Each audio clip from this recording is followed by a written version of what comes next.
avancer le développement avec l'élimination du travail des enfants dans la cacaoculture.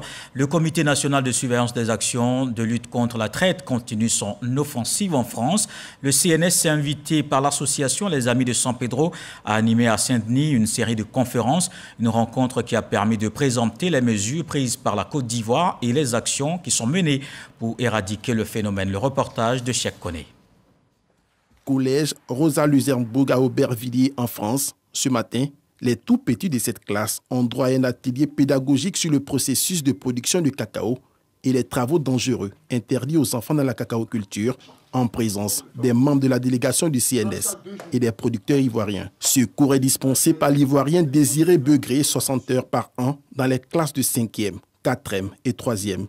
J'ai retenu que concernant le travail des enfants, les enfants ne sont pas exposés à travailler dans les champs et que leur place serait à l'école. Mais que quelquefois ils peuvent aller aider leurs parents dans les champs. Ces enfants-là, ils vont grandir, donc ils vont se retrouver dans les instants où on discute du prix du cacao. Donc ils pourront prendre fait et cause pour nos cacaoculteurs pour valoriser les prix. Bien avant, la délégation du CNS a eu une série d'échanges avec le président délégué du Conseil français des investisseurs en Afrique, CIAN, une organisation qui regroupe plus de 150 entreprises françaises en Afrique, ainsi que le maire de Saint-Denis, Mohamed Niabali. Autant nous sommes totalement opposés au travail forcé des enfants et au travail dangereux des enfants, autant nous pensons qu'il faut prendre en considération les particularités locales, qui sont que les exploitations de cacao sont souvent des exploitations familiales, et que quand les papas et les mamans travaillent avec leurs enfants, ça n'est pas une exploitation d'enfants.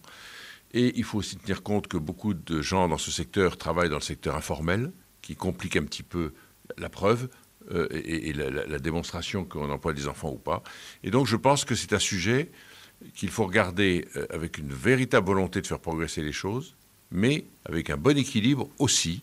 Et c'est ce que nous essayons de faire passer, notamment auprès des ONG et de certains fonctionnaires européens ou français, par exemple, qui édictent des règles sans bien comprendre les particularités.